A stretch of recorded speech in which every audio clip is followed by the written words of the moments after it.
चारों तरफ मेरा शेर की आंखें रहेंगी। 8 आंखें हैं साहब, 8 आंखें। 8 आंखों से कोई नहीं बच सकता। वो जो इम्ब्लेम है वो हम लोगों ने वैसे ही सोचा कि हमें कुछ ऐसे लोगों को तैयार करना होगा जो हमारी रक्षा कर सके, जो हमारे संविधान की रक्षा कर सके, जो अशोक मौर्य के दिए हुए सिद्धांतों की रक्षा करे, इस इतिहास की रक्षा कर सके। ये हमें हमारे अंदर बहुत से मनोविकार है, घृणा, क्रोध, ईर्ष्या, लालच, स्वार्थ, बहुत से मनोविकार है। इन मनोविकारों पे जो नियंत्रण है वो ज्ञान से होता है। मनोविकारों पर नियंत्रण ज्ञान से होता है। हम सबके अंदर मनोविकार है। मनोविकार एक संखारा है।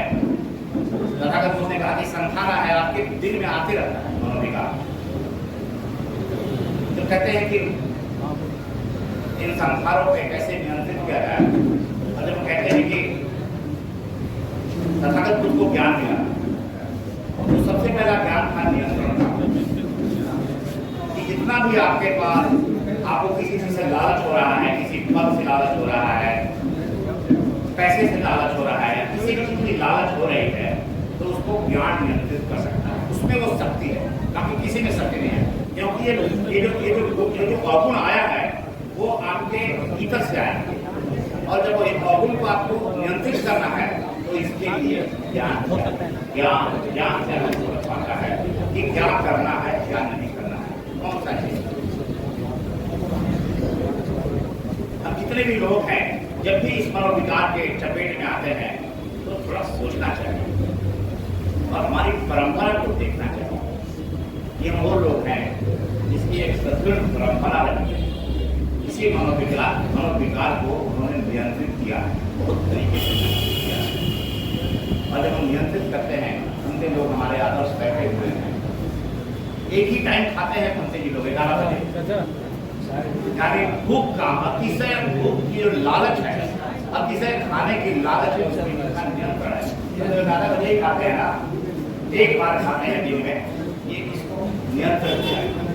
ज्ञान नियंत्रित करता है चीजें।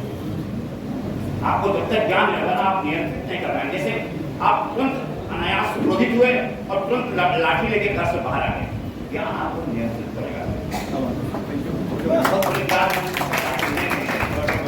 सोचो पहले, सोचो कि तुम जो करने जा रहे हैं वो, ये ज्ञान हमारे लोगों ने दिया, हम लोगों ने छोड़ दिया। छोड़ कैसे दिया? अशोक मौर्य के बाद उनका सबसे लाभकारी बौद्ध चला बृहद। उसके बाद 2000 साल तक कोई इतिहास नहीं मिलता। एक अंग्रेज वो मेटलर्जी साइंटिस्ट था, ईस्ट इंडिया कंपनी से पढ़ा था। लंदन में ईस्ट इंडिया कंपनी का कॉलेज होता था। वहाँ पे जब ईस्ट इंडिया कंपनी से लोगों को किसी दूसरे देश में भेजते थे तो पढ़ाते थे। तो उसको यहाँ का शिलालेख पढ़ने का, मेटलर्जी, धातु विज्ञान, देश का और सब चीज़ें जो होती हैं, कहीं कहीं पत्थरों को पढ़ने का, उसको वैज्ञानिक और ये सिक्कों को पढ़ने का उसको बताया गया। क्योंकि ईस्ट इंडिया कंपनी का शासन जो था पूरी दुनिया में था, तो जब भी किसी दुनिया में शासन करते थे तो उनसे पहले वहाँ जाने से पहले अपने अफसरों को पढ़ाते थे। वहीं से आए थे जेम्स प्रिंसेप। जब जेम्स प्रिंसेप ने पढ़ा और जब वो मेटलर्जी के साइंस को पढ़ा तो देखा कि एक ऐसा क्वाइन है जो मेटेलिक क्वाइन है, धातु से बना क्वाइन है, और वो क्वाइन पे पंच मार्क है, मतलब वो क्वाइन विशेष तरह का सिक्के है। तो उसने कहा कि ये पहला जो भाषा लिखी गई है जो पढ़ी जा सकती है। हड़प्पा की संस्कृति इसलिए नहीं कि उसकी जो भाषा थी वो पढ़ी नहीं गई। जेम्स प्रिंसेप ने इस भाषा को पढ़ी और तब जाना कि 232 से लेकर 268 तक जो शासन था यहाँ पे, वो एक महान शासक 40 साल जिसने राज किए, उसका शासन था, वो अशोक मौर्य था।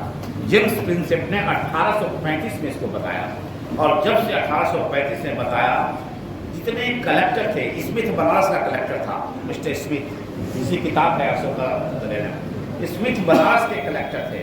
उन्होंने सारनाथ और आगे के जा करके रिसर्च करके उन्होंने बताया कि ये जो एरिया है यहाँ पे भी अशोक के पंचमार्क ज्वाइंट मिले हैं और तमाम शिलालेख मिले हैं और अशोक मौर्य ने यहाँ पे एक स्तूप बनाया है। उस पर काफी कनिगम ने भी बहुत काम किया। कनिगम ने ऊपर से जो टीला था सारनाथ का, उस टीले का जो मिट्टी हटाया और मिट्टी हटा के यहाँ पे स्तूप है और वही सब अशोक मौर्य के स्तूप बनाए। ये यहाँ नहीं मिलते। देश का ऐसा कोई कोना नहीं है जहाँ स्तूप नहीं है। ये इतना बड़ा प्रतापी शासक था और इतना फैला हुआ शासक था जिसकी कल्पना नहीं की जा सकती आज की दुनिया में। ईरान से लेकर साउथ और जो यह अशोक चक्र है जिसको बिना संविधान सभा में, जब ये भारत देश बना आजाद हुआ तो संविधान सभा बनाई गई कि हमारा झंडा क्या होगा, हमारा चक्र क्या होगा, हमारे राष्ट्रीय प्रतीक कैसे होंगे। आपको बहुत ताजुब होगा, आश्चर्य होगा कि संविधान सभा में एक भी विरोध का स्वर नहीं था जब अशोक के चिन्हों को लिया था। एक भी विरोध का स्वर था। Not a single member of the parliament has opposed the emblem of the government of India is being decided। जब इंग्लैंड पे बात हो रही थी तो अशोक के जितने प्रतीक थे सीधे सीधे भारत सरकार ने लिए। जब ऐसा नहीं था यहाँ पे जैनिज्म भी था और सिखिज्म भी था, हिंदुइज्म भी था, इस्लामिक भी थे, सरकार इसमें तो यहाँ सब थे। लेकिन जो है अशोक के सभी चिन्हों को संविधान सभा ने लिया गया। आप बता सकते हैं पढ़ने वाले बच्चे की क्यों लिया गया होगा? ऐसा क्या था कि अशोक मौर्य के शासन के सभी चिन्हों को लिया गया? इसका कारण था कि सभी जो चिन्ह थे वो पूरी तरह से धर्मनिरपेक्ष थे, पूरी तरह से सेकुलर स्टेट को स्थापित करते हैं। And that is why the constitution assembly has taken this as a sword without any opposition। Many of the articles of the constitution have been discussed in the parliament। discussed बहुत से article हैं, even आपका ये जितने भी fundamental right हैं ये सब डिस्कस हुए हैं कॉन्स्टिट्यूशन असेंबली में, लेकिन इंग्लैंड पे कोई डिस्कशन नहीं हुआ। लेकिन बहुत सेकुलर इंग्लैंड था। मैं आपसे कहना चाहता हूं, हम जहां आए हैं हमारी एक भूमिका है। हमने ये संविधान बनाए हैं और संविधान में हमने कुछ बातें लिखी है और हमने लिखा है कि हम भारत के लोग इस संविधान को अपने ऊपर रखेंगे, हम ही इसका पालन करेंगे और हम इसको बनाएंगे। जब हम ऐसा कहते हैं और जिस दिन हम ऐसा कहते हैं 26 नवंबर 1949 को हमने कहा, तो इसका मतलब है कि ये देश का अस्तित्व उस संविधान से जुड़ा हुआ है। हमारे पूरे देश का जो हमारे नागरिक का अस्तित्व, हमारे नागरिकों का अस्तित्व उस संविधान से जुड़ा हुआ है और हम उससे बाहर नहीं, कोई भी भारतीय उससे बाहर नहीं।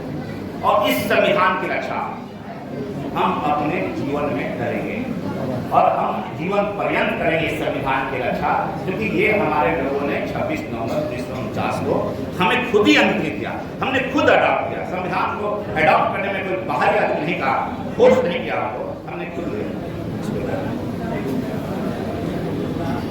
सम्राट अशोक तलक जो अभी लोग आए हैं, जो बैठे हैं,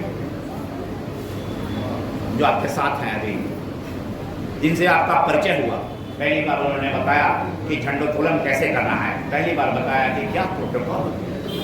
आपको लगता है कि अशोक मौर्य का शासन ईरान में कैसे होगा, कंधार में कैसे होगा? ऐसी क्या चीज़ रहेगी जिससे शासन वहाँ तक चला जाए या इधर चला जाए, 4000 किलोमीटर इधर, 5000 किलोमीटर इधर? ऐसा क्या रहा होगा उसके शासन में? अनुशासन और ट्रेनिंग, अनुशासन और प्रशिक्षण। अनुशासन और प्रशिक्षण जो है दो ऐसे चीज थे जिसने अशोक मौर्य के शासन को हजारों किलोमीटर तक दूर ले गया। कैसे आप समझिए, कांधार यहाँ से अफगानिस्तान में है, कांधार का गवर्नर पे अटैक हुआ किसी दूसरे राज्य का, पाटलिपुत्र में अशोक मौर्य बैठे हैं। यहाँ से 4000 किलोमीटर जाने में एक घोड़े को, जो समय फास्टेस्ट सबसे रफ्तार वाला चलने वाला जो चीज था, न टेलीफोन था, मोबाइल था, न कुछ भी नहीं था, केवल घोड़ा था, उस घोड़े को जाने में वहां 1 महीना लगेगा। अटैक हो चुका है, अटैक हो चुका है कंधार पे, 1 महीना घोड़ा पहुंचेगा तब जाके सम्राट अशोक मौर्य का मैसेज देगा गवर्नर को कि लड़ना है नहीं लड़ना है, क्या करना है। अशोक मौर्य को जाने की जरूरत नहीं है। वो जो कंधार का गवर्नर है उसके माइंड को ऐसा उसको ट्रेन किया गया है, उसके माइंड को अशोक ने अपना माइंड डाला है ट्रेन करके कि वो अशोक की तरह निर्णय ले सकता था, अशोक की तरह निर्णय ले रहा होगा, तभी वो वहां बैठ करके उस समय का जो फास्टेस्ट कम्युनिकेशन था घोड़ा आने की जरूरत नहीं थी, फेंकने की जरूरत नहीं थी। वो आदमी इतना ट्रेन है, इतना टैलेंटेड है कि वो जो है अपने आप को गवर्नर डिसीजन लेना था, ठीक है। और तब ये कहते हैं कि महासम्राट ना पीछे ना आगे, कभी इतना भारतवर्ष इतना बड़ा नहीं रहा। भारतवर्ष सबसे बड़ा अशोक मौर्य के जमाने में था, ये सबको मालूम होगा कैसे हुआ। फिर ये बात जब ये देखा गया, हमने समझा कि प्रशिक्षण और अनुशासन का बहुत महत्व है, तब इस सम्राट अशोक क्लब की स्थापना हुई कि हम ऐसे लोगों को बनाएंगे जो पहले तो अशोक मौर्य को ठीक से समझे, अशोक मौर्य के शासन में जो अनुशासन था और जो प्रशिक्षण था उसको ठीक समझे, रक्षा कर सके किसी चीज का। रक्षा वही कर सकता है जो अनुशासित रहता है। फौजें हमारी रक्षा करती हैं, क्यों? क्योंकि अनुशासित रहती हैं, उनका एक कोड होता है, उनका एक वर्दी होता है, उनको चलने का कैसे क्या करना है उसके लिए सबके लिए पहले से कोडेड रहता है, तभी वो रक्षा करती है। एक भटका हुआ आदमी आपकी रक्षा नहीं कर सकता, एक अनट्रेन्ड आदमी आपका रक्षा नहीं सकता। प्रशिक्षण की इसीलिए जरूरत पड़ती है, इसीलिए सम्राट क्लब ने एक बनाया अपना पूरा। 10 लाख से ज्यादा लोग हैं इस देश में, 10 लाख से ज्यादा लोग ऐसे पहन के रहते हैं। और अब मैं आता हूं जहां से मुझे ये बोलने का एनर्जी मिल रहा है, वो डॉक्टर सैदानंद मौर्य ने। डॉक्टर सैदानंद मौर्य ने ये तैयार किया है अनुशासित अशोक मौर्य का फौज, इन्होंने तैयार किया है। मैं यहाँ बैठ रहा हूं तो मेरे अंदर जो एनर्जी है वो हाईएस्ट लेवल पे है। मैं एक सिविल सर्विस एग्जाम क्रैक किया हूँ 2002 में, जब सबसे कम वैकेंसी थी। In that year I qualified in civil services 260 vacancy. लेकिन तभी मुझे एनर्जी का एहसास नहीं होता जहाँ यहाँ बैठ के होता है, यहाँ बैठ के होता है, क्योंकि डॉक्टर साहब अपने आप में एनर्जी, इन्होंने अपने आप के बॉडी पिछले 40 साल से इसी में काम कर रहे हैं, इसी में लोगों को तैयार कर रहे हैं डेली बेसिस पे। हमने कहा कि आप झंडा फहरा लीजिए, कोई भी फहराए, कोई भी आदमी कुछ भी करे, आप चीफ गेस्ट बन जाइए, आप जो है उद्घाटनकर्ता बन जाइए, लेकिन उसका प्रोटोकॉल हमको दीजिए, केवल प्रोटोकॉल, किस तरह से झंडा फहराया जाता है, क्या इम्ब्लेम बनने हो गए। ये इम्ब्लेम है ना, चारों शेर जो है, क्या है ये? अशोक मौर्य तो एक ही तरफ कर सकता था, ये शेर को लगा दीजिए, दो ही तरफ देखेंगे, इधर देखेंगे इधर देखेंगे, लेकिन कहा कि नहीं, 360 डिग्री सर्विलेंस चाहिए, 360 डिग्री, चारों तरफ मेरा शेर की आंखें रहेंगी। 8 आंखें हैं साहब, 8 आंखों से कोई नहीं बच सकता। वो जो इम्ब्लेम है वो हम लोगों ने वैसे ही सोचा कि हमें कुछ ऐसे लोगों को तैयार करना होगा जो हमारी रक्षा कर सके, जो हमारे संविधान की रक्षा कर सके, जो अशोक मौर्य के दिए हुए सिद्धांतों की रक्षा करे, इस इतिहास की रक्षा कर सके। आपको क्या, अगर आप नहीं बनाएंगे, अगर आप इन लोगों को कैटेगराइज नहीं करेंगे तो आपके इतिहास का रक्षा करना नहीं मिलेगा। आप राजनीति की ऐसी दिशा में जा रहे हैं जहां आपको आपका इतिहास भुला दिया जाएगा। आपको वो चाहिए कि आप अपने इतिहास को कंजर्व करें, सुरक्षित करें और इतिहास से लड़ें, इतिहास को सुरक्षित रखें। कोई भी इतिहास चाहे बुरा हो या खराब हो, इतिहास को सुरक्षित रखना जरूरत है। ये इतिहास का विषय पढ़ने वाला भी बताएगा कि क्यों हम बुरे इतिहास को पढ़ें। कोई ऐसा पीरियड है जिसमें काफी इतिहास खराब रहा, लेकिन उसको भी अपने दस्तावेजों में रखिए, क्योंकि इतिहास, मैं रथ का टूटा हुआ पहिया हूँ, मैं रथ का टूटा हुआ पहिया हूँ, लेकिन मुझे फेंको मत, इतिहास की गति रुक जाने पर तुमको मेरी याद तो हम अपने इतिहास को सुरक्षित रखते हैं, चाहे वो इतिहास किसी का भी हो, लेकिन हमें सभी इतिहास को रखना चाहिए, दस्तावेज रखना चाहिए। ठीक है, हम इतिहास के अनुसरण की बात में नहीं कर रहा हूँ, मैं इतिहास को रखने की बात कर रहा हूँ। लोगों ने क्या नहीं रखा है इतिहास में? माने आप जाइए किसी दूसरे देश में, कैसे वो अपने इतिहास को संरक्षित रखते हैं। मतलब एक ऐसा इतिहास जिसको कोई देखना भी नहीं चाहता है, सुनना में, उन इतिहासों के दस्तावेजों को भी उन लोगों ने संरक्षित रखा है, प्रोटेक्टेड रखा है। डॉक्टर साहब ने एक फौज तैयार किया है। डॉक्टर साहब भी कह रहे थे कि हमें 200 लड़की दीजिए। लड़की क्यों दीजिए? समझिए, डॉक्टर साहब से एनर्जी मांग रहे हैं। हमारा एक उम्र है, मैं 55-56 साल का हो गया, 20 साल और जीऊंगा। हमारे गार्जियन 20 साल और जी सकते हैं। हमारे जितने लोग हैं 20-30 साल में निकल जाएंगे। ये कुछ वहाँ सभा कौन संभालेगा? ये हमारी अशोक कुमार की खराबों को कौन संभालेगा? हमें बनाना चाहिए बच्चे। मैं सर आपसे अपील करता हूँ स्वामी जी, आपसे पुराना आदमी मैं नहीं जानता। आपसे मेरा संबंध, मैं हम लोग 78 में यहाँ आए थे, 78 में हमारे नाना का घर है बम्भौर, वहाँ से हम लोग 78 में यहाँ शिफ्ट किए थे। तब से मैं जानता हूँ स्वामी जी, हमारे गाँव में। आप नए बच्चों को बनाइए, आपके इतिहास को वही सुरक्षित और संरक्षित रहेगा। अशोक मौर्य के इतिहास को सुरक्षित रहेगा, हमारे पूर्वजों के इतिहास को सुरक्षित और संरक्षित रहेगा। आप इसको समझना बहुत जरूरी है। आप केवल ये समझे कि मैं ही करूंगा, आपकी जिंदगी ऐसा शाहजहां तक मरा है सर, यहाँ हर आदमी को मरना है, और हर आदमी के मरने के बाद उसके इतिहास के साथ क्या होता है आप देख रहे हैं। गांधी जी को हम लोग पढ़ते थे NCERT में कि गांधी जी हमारे बाबा सबसे, अब उसके साथ इतिहास के साथ क्या हो रहा है?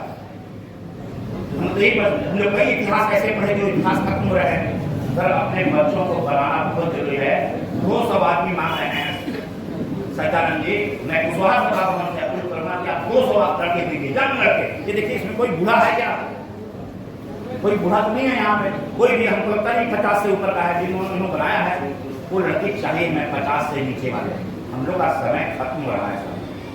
हम लोग यहाँ नाम लगा रहे हैं, लेकिन ये नाम में नए लड़के आने बहुत जरूरी हैं। या आप किसी भी तरीके से कीजिए, अरेंजमेंट कीजिए, कुछ तरीका बनाइए। जो बच्चे आना चाहते हैं, जो बच्चे समझना चाहते हैं अशोक मौर्य को, जो जानना चाहते हैं वो आए और इसको बनाएं। प्रोटोकॉल तो समझें यार, ये एम्ब्लेम क्या है, कैसे रक्षा करेंगे अपने साथ अपने राष्ट्रीय चिन्हों का। और राष्ट्रीय चिन्ह हमारे तरफ से हमारे पूर्वजों ने दिया है, राष्ट्रीय चिन्ह, इसकी रक्षा करनी हमको। हमें आदमी चाहिए। रोशन जी बैठे हुए हैं, तो पुराने आदमी। अब आपकी नई संतति आ गई है, इनके दोनों बेटे IAS ऑफिसर हैं। आप बच्चे भी दोनों बेटे IAS ऑफिसर, बहू इनके IAS ऑफिसर। इनको चाहिए कि इनको दे, नए संतति चाहिए हमें। नया जनरेशन आएगा यहाँ पे, नया जनरेशन पैदा कीजिए जो समझे अपने इतिहास को। ठीक है 20 साल के बाद ही क्या होगा, लेकिन आज से उसको अडॉप्ट करके फैक्टराइज कीजिए। आज से उसको अडॉप्ट करना पड़ेगा, फैक्टराइज करना पड़ेगा, तभी ये सुरक्षित रहेगा। हमारा इतिहास, हमारा संविधान, हमारे प्रतीक चिन्ह, हमारे जितने भी वो सब चीजें हैं। जिस जनरेशन ने इस पे काम नहीं किया, उस्ताद बिस्मिल्लाह खां का नाम आपने सुना होगा। उस्ताद बिस्मिल्लाह खां सबसे अच्छे पालक। उस्ताद बिस्मिल्लाह खां ने अपना संतति तैयार करना दुनिया से। वो जो शहनाई थी, एक ऐसा आर्ट फॉर्म था जो खत्म हो रहा है। अब शादियों में शहनाई नहीं बजाते लोग। कहाँ बनता है शादी में शहनाई? पहले शादियों में शहनाई बनती थी। शहनाई एक शुभ मुहूर्त था। हमारी परंपराएं खत्म हो रही हैं, हमें परंपराओं को बचाना है। और सबसे बड़ी जो जिम्मेदारी है सर, तो स्वामी की आपकी जिम्मेदारी है, बचाना है, परंपराओं को बचाना है। आप जिस तरह से खड़े हैं वैसे और लोग खड़े हों। आप अभी ऊपर में अनावरण हो रहा था, मूर्ति का अनावरण हो रहा था, तो एनर्जी उनका देखते बढ़ रहा था। वो एनर्जी आपके बाद कौन आएगा? आपको तैयार करना पड़ेगा बच्चे, उसमें डालिए, समझिए इस चीज को। सभी चीजें आर्थिक व्यवसाय से नहीं चलती, सभी चीजें राजनीति से नहीं चलती, सभी चीजें का निर्वहन का अलग अलग तरीका है। ये जो परंपराएं हैं, सांस्कृतिक परंपराएं, ये हमसे चलेंगी सर। आदमी कैरियर होता है सर, हम वो आपके ये चलाएंगे आगे। आपका जो बेटा है, आपके जो लोग हैं, उनको डालिए, उनको अपने दुकान पे छोड़ दिया। ऐसा लगता है कि कुशवाहा सभा को खाली बूढ़े चला रहे हैं, बुजुर्ग लोग चला रहे हैं, ऐसा नहीं बनता। बच्चे आने चाहिए, सब लोग आए हैं, हम लोग करें आगे, लगाएं लोगों को। और नहीं है तो वो लोग कह रहे हैं कि 200 आदमी हम दे दें, हमको दीजिए। मैं पुनः अपील करता हूँ, being a senior bureaucrat in the government of India, आजकल ministry of petroleum and fertilizer में हूँ, फिर भी मैं कहता हूँ कि अपनी संस्कृति को बचाना हमारा संवैधानिक कर्तव्य है। हमारा संवैधानिक कर्तव्य है अपनी संस्कृति को बताना। आज मैं यहाँ बोल पा रहा हूँ तो मैं संविधान से ही ऊर्जा मिल रही है, मैं बोल रहा हूँ। संविधान ने वो ताकत दी है कि मैं बोल रहा हूँ कि भाई हमें अपने संस्कृति को बचाना, और जब बचाना है तो हमको इस तरह के कार्यक्रम करने हैं। अनुशासन क्या है, प्रशिक्षण क्या है, प्रोटोकॉल क्या है, झंडे कैसे उत्तोलन होते हैं, उसका पूरा आपको समझ। तृतीय समिति जब हुई होगी, तृतीय समिति अशोक मौर्य ने कराई थी, दुनिया के सभी लोग आए थे, और दुनिया के सभी लोग आए होंगे तो कैसे बैठाए होंगे, क्या टेक्नोलॉजी रही होगी, किस तरह से वो आयोजन हुआ होगा, कैसे लोगों को संदेश भेजे गए होंगे। जब घोड़ाई सबसे बड़ा था तो कहाँ से बहुत लंका, बर्मा, जापान, चाइना, कैसे लोग आए होंगे। वो लेवल का चाहिए, वो लेवल था अशोक मौर्य का। उस लेवल का प्रोटोकॉल डेवलप करने पड़ेंगे यदि आप किसी चीज को फैलाना चाहते हैं। उनका हम लोग 1% भी कर ले साहब, 1% भी तो हमारी दुनिया बदल जाएगी, हमारे सोचने का ढंग बदल जाएगा। अशोक मौर्य का 1% कि उसको दूसरे के जब डिप्लोमेटिक कंट्री में भी जब बातें होती थी तो ये होती थी कि भाई पहले अशोक मौर्य से पूछिए। Outline of the Ashokan history जो लिखा है स्मिथ ने, उसने कहा है कि ऐसा कोई भी कंट्री नहीं था जिसमें अशोक की पॉजिटिव डिप्लोमेसी नहीं थी। पॉजिटिव डिप्लोमेसी वो होती है जिसमें वो आपके साथ खड़ा रहे, आप एक देश हैं, आपके साथ सब लोग खड़े रहें, एक पॉजिटिव डिप्लोमेसी। ऐसे अशोक के साथ सब लोग खड़ा रहा, तगड़ी कूटनीति थी अशोक। 40 साल तक इस कूटनीति का। कलिंग वार के बाद अशोक को वार लड़ने की जरूरत नहीं पड़ी। लास्ट बैटल कलिंगा के बाद अशोक 30 साल तक ऐसा लगा। 2000 अपने शासन के 8वें साल में उसने कलिंग वार किया और 32 साल आगे 30 को कहते थे लोग कि अगर एक बूढ़ी औरत भी अगर सोने का अगर चौधरी लेके चले और यहाँ से चले जाए दिल्ली तो कोई टच नहीं करेगा, कोई इसको बोलेगा नहीं है। Public morality, health and law and order, 3 चीजें ऐसी है जो अशोक मौर्य के शासनकाल का सबसे बेहतरीन। सबका हेल्थ अच्छा होना चाहिए, पब्लिक जो भी नैतिक मूल्य है वो सबको एस्टैब्लिश करनी है, चाहे वो लिखते हैं। ये बताइए, मैं सोचता हूँ कभी गुजरात के गिरनार अभिलेख शुरू ही होता है बड़ों के सम्मान से, कि सबको बड़ों का सम्मान है। एक राजा अपने कोडेड रॉयल ऑर्डर जो इंस्क्राइब हो रहा होगा पहला कैसे दिखेगा कि बड़ों का सम्मान करना चाहिए। क्या हमने बच्चों को सिखाया है? पहला वो भी गिरनार गुजरात में, the first word on the inscription is written that कि बस बड़ों का जो हमारे एल्डर्स हैं उनको सम्मान है। वो कोडेड गिरनार का जो शिलालेख है एक राजा के लिए, मैं नहीं समझता कि वो कहीं कि क्या कहते हैं स्टेट्समैन की पॉलिसी या किंगशिप की पॉलिसी बताया है। वो ये बताया था कि जीना कैसे है, कैसे जियोगे अगर आप अपने बड़ों का सम्मान नहीं करोगे तो जो आपके बच्चे होंगे आपका सम्मान नहीं करेंगे। ये तो ट्रांसफर है, ये तो सम्मान का हस्तांतरण है एक जनरेशन से दूसरा जनरेशन। यदि हम नहीं सम्मान करें स्वामी जी का तो मेरा सम्मान क्या मेरा बच्चा करेगा? कभी नहीं करेगा। ये बात is the first statement in inscription of Girnar written by हमारा इंस्क्रिप्शन यहाँ भी है। ये इंस्क्रिप्शन आप सोचिए कितना पावरफुल है सासाराम इंस्क्रिप्शन। इसमें लिखा है सर कि हैबिटेबल एग्रीकल्चरल वर्ल्ड का मैंने एग्रीकल्चरल एरिया तक हुआ है। आप सोचिए उसके सर्वेयर जब ये लगाए, जब ये चंद्रन सही पे जब वो अभिलेख लगा तो अभिलेख में लास्ट टाइम नहीं है कि ये हमारे राज्य की कृषि की सीमा है।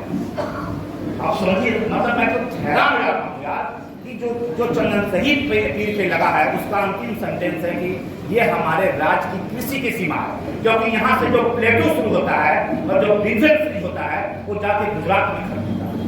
ये जो कैमूर जब एक पहाड़ पे चढ़ते हैं और जब माधेपुर जाते हैं तो आप ऐसे पहाड़ी पे चढ़े जहाँ से पहाड़ी है, गंगा का मैदान का लास्ट है सासाराम। इसीलिए इस शिलालेख में लिखा था अंतिम सेंटेंस है कि यहाँ से मेरे कृषि की सीमा खत्म। मैं सोचता हूँ कभी कभी इन चीजों को कौन याद रखेगा यार, मैं मर जाऊंगा तो कौन याद रखेगा। आपकी बातें हुई, मैं अपनी बात कह रहा हूँ, मैं इस पे काम भी कर रहा हूँ। मैं पिछले 2004 मैं पिछले 20 साल से सम्राट अशोक क्लब से जुड़ा हुआ हूँ, ठीक है। ये ज्ञान का क्लब है, ठीक है, ये ज्ञान का क्लब है। इसमें हम किसी की बुराई या किसी की बड़ाई करने नहीं आए हैं। ये हम समझते हैं जिन चीज़ों को, और ये एक कल्चरल संस्थान है। मैं पहले भी कहा कि एक सांस्कृतिक संस्था है जो संस्कृतियों को आगे ले जाती है। एक जनरेशन से, एक पीढ़ी से दूसरे पीढ़ी को संस्कृति हम ट्रांसफ़र करते हैं, और ये इसलिए एक क्लब बनाया गया है।